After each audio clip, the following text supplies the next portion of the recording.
the Presidio in San Francisco. It's normally a very busy place, especially here at the main post, but today we're going off on the trails to find some quieter, more secluded places where children can really discover all the wonderful natural elements to this park. My name is Barbara, and I am an early education teacher and a UC certified naturalist. My passion is helping children discover just the joys and the wonder of nature at their own pace for younger children. So, first of all, where we are right now in the Presidio, before the missions came, for thousands of years before that, the land was inhabited by the native peoples who were called the Yelamu. They are part of the Ohlone Ramaytush, and even down to the village. The village name was Petlenuk, and one of the creeks that was recently brought to the surface is called the Petlenuk Creek. So it is with much gratefulness for their stewardship of the land that we are here. Then the missions came to California, and they changed the name of this place to the Presidio of San Francisco, which is the name we know it by today.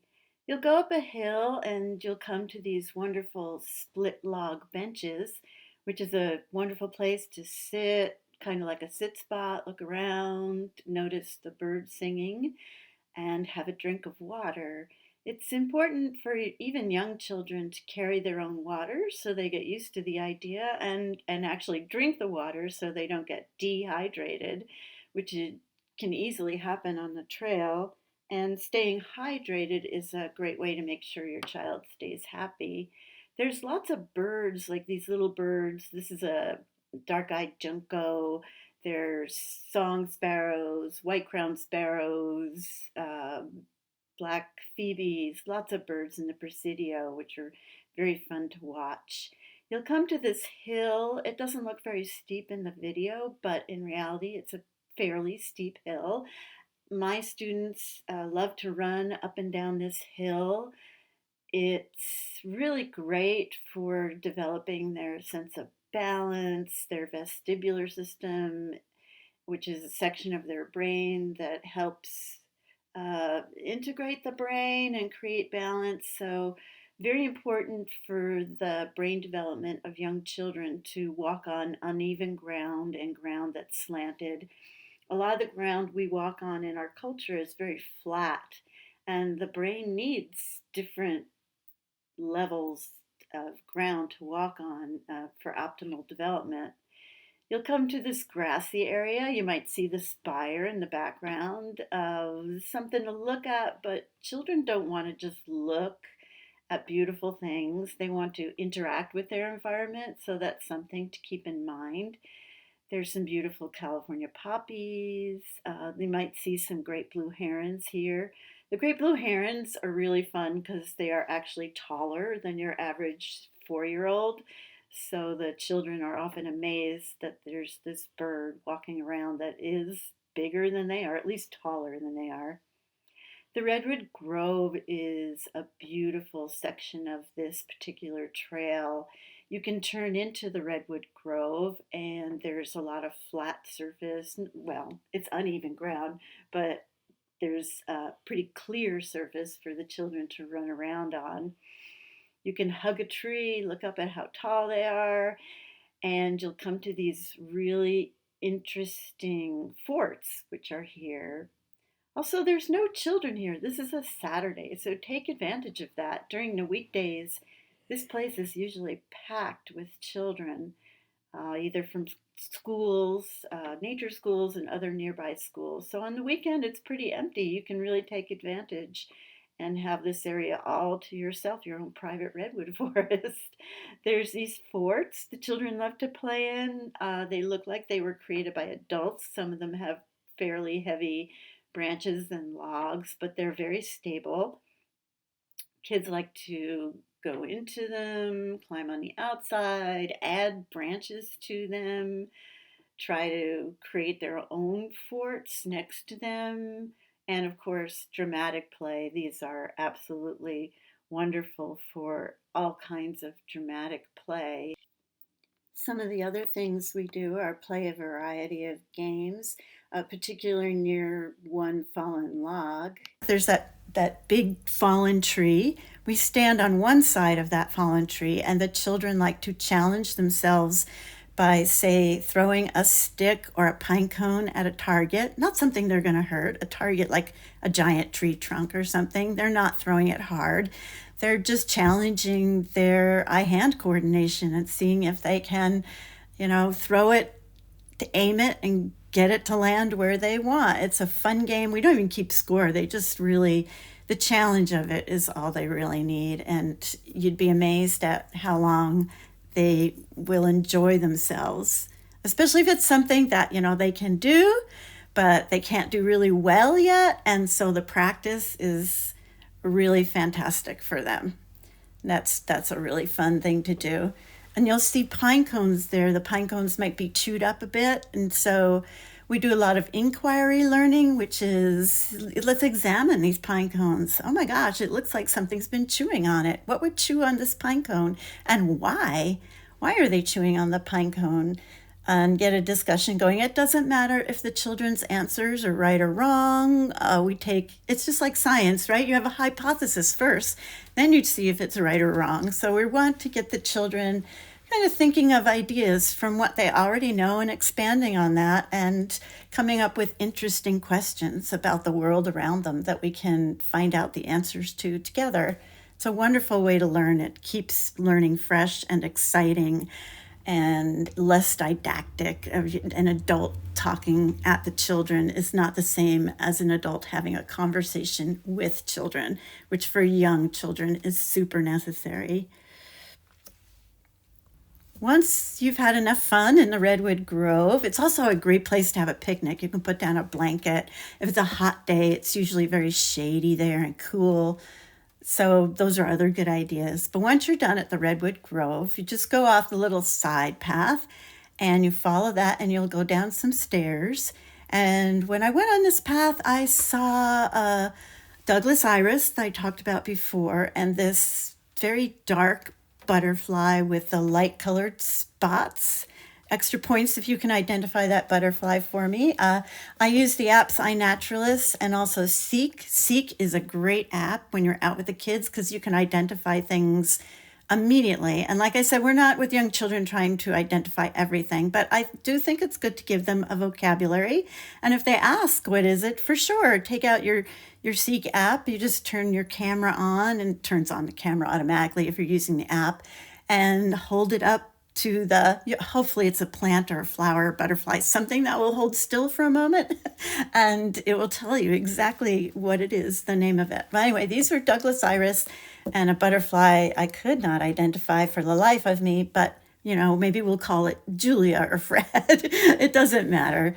The children, they can talk about it as if it's Julia or Fred, and in a way that makes it more personal, like the animals and the plants are our relatives, just like we care for them, just like we care for the people around us. And if they can get to that point, I'm always thrilled that they will have internalized that. When you come down the stairs, you'll be at the beginning of El Pollen Spring. There's a bunch of picnic tables there if you want to sit and eat. We usually stop there for a little snack and another water break. There, of course, are birds everywhere because they're interested in what you're eating.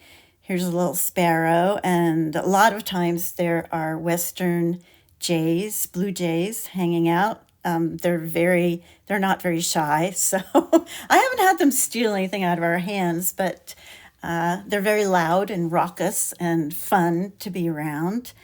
There are signs on the table about not leaving any crumbs for the animals because it's not good. Keep wild animals wild, and please don't feed them because it's not healthy for the animals. So I teach that to the kids. At 4 or 5, they understand. Even 3, they understand that. There are signs which we'll stop and take a note of. One says, don't feed the wild animals, and tells you why. First of all, it's illegal and it's harmful. I think, it's harmful is the reason you can give to a young child. And then there's coyote awareness. There are coyotes in the Presidio. I have seen them. The only time I've seen them is at dusk when they come out, and they're usually hunting gophers, which is very interesting. They know how to find the gophers and dig in the gopher holes, and so they help control the gopher population in the Presidio. The only time they ever might be aggressive, and that's really unlikely, is during pupping season in the early spring. So, don't be overly afraid of the coyotes. Like all nature, respect, but don't be fearful to the point where you're not going to the park. I always feel fabulous if we encounter a coyote because it's a wonderful learning opportunity. And I believe, if you read some books on the coyotes, they have rarely, if ever, seriously injured a human being. So it's highly unlikely that they will do anything to harm you or your child. But, say, give them space, respect them, don't come close to them, walk away slowly from them. Just respect them. And you probably won't see them anyway. Like I said, I've only ever seen them once or twice during dusk, and very unusual to see them during the daytime. And here is the best part of El Pollen Spring. It was late March, we're in a drought year, and there's water in the creek. Just shallow, an inch or two of water, but enough to just thrill a child. There's plenty of water flowing. They can jump in it. My kids like to get sticks and pretend they're fishing. They like to put a leaf in the creek and see where it's flowing. And they're very curious about where's the water coming from, where is the water going. And you can answer that, or you can ask them what they think and then answer it. It's flowing to the bay, so we know that. And that's one reason we have to be very careful to keep that water clean, because we know it's flowing to the bay. And in the bay, there's all kinds of animals that we want to stay healthy and keep their environment clean. But just having this creek, you can see it's been brought to the surface by people, and there's a very, man-made stone sort of edging to this creek, but it's still a wonderful place. Kids just love it. They can spend hours just looking at this creek.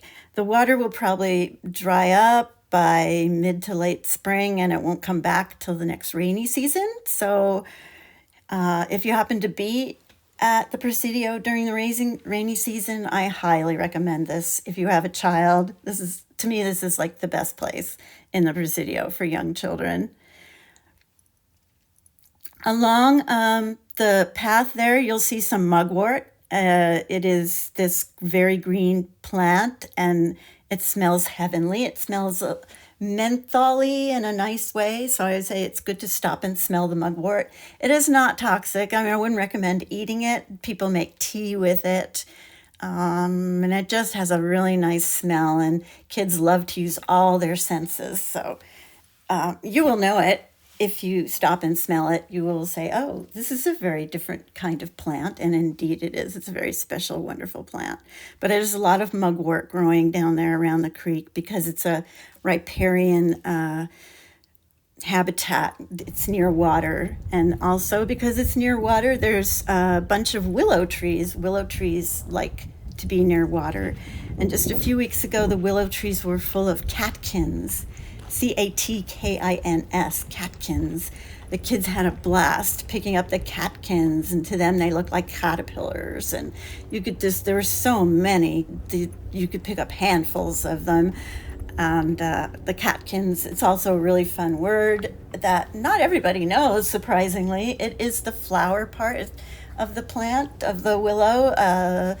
In some willows, it's pussy willows, but in our native willows, they hang from the tree. They're about an inch and a half long, and in the springtime they'll be everywhere in El Pollen.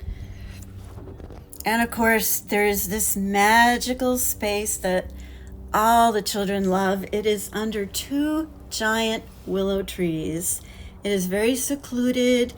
It's a dirt area. It's a little bit flat. It has tree stumps to sit on or build with, balance on, and it's enclosed by the wonderful branches and leaves of the willow. Makes it very enclosed. So it's almost like being in a tent, but it's a lot bigger space. And the kids like to play fairy games in there, chasing games in there. If you're up for it, there's all kinds of little pathways around there, kind of in the bushes, and they like to hide in there a little bit. You can still see them, but it gives them a hiding spot, which is fun for them, gives them a sense of adventure, which they don't get enough of in our very programmed world. So I like to let them have a little bit of freedom and sense of adventure. Like I said, as long as I can see them, hear them, count them all the time, know that they're there, I give them as much freedom as is reasonably safe. And this is one place where it's an enclosed area, so feel free to let them run around. And on the weekend, again, nobody was there. On the weekdays, there are many classes out here with younger children and older children. This place right here, the creek, is also a bird haven. It is full of a wide variety of birds. And I think, yes, I showed you there is a plaque which names some of the more common birds that you can stop, and if the children are interested, you can say, "Oh, have we seen hummingbirds? Have we seen, the song sparrow? Have we seen the western jay? Which birds have we seen today?" And then the kids also get a sense of what to look for. I always tell them, though, sometimes we'll go on a hike and they're like, "We don't see anything. We haven't seen any birds. We haven't seen any raccoons or anything." And I'll say, "Well, you're very loud. If you want, you're very loud, and we're all moving and running around. If we want to see animals, the best way, of course, is to have a sit spot, be a little bit quiet and patient, and the animals will come out. But when we're being loud and running around, which is fun, and sometimes you want to be loud and run around, but sometimes if you want to sit quietly, you'll notice that the birds and other animals will show themselves to you, which is really a wonderful experience." There's also this wood path around. El Pollen Spring, they've built a circle all around it, so which is fun for kids. They like to run around it like a track in circles, but they particularly like this wood bridge because it sounds really loud when they run on it. It's just a different texture, a different kind of feeling to run on this wood bridge, and they'll just a lot of times run back and forth for the thrill of this different sound and just a different material for them to explore. So that's fun too, because there are seats there and you're the grown-up and you can sit on the seat and they can run back and forth on the wood bridge. And that's good too. So this is the end of our little loop in the Presidio for today. Those are 3 very highly recommended places for young children: the Ecology Trail, the Redwood Grove, to El Pollen. And you can always, of course, go to one of these places. You don't need to cover them all at once, but I hope you have a really great time and get yourself and your child out in nature for your child's health and well-being and cognitive success and brain growth and all those reasons. And I wish you well and hope to see you out there.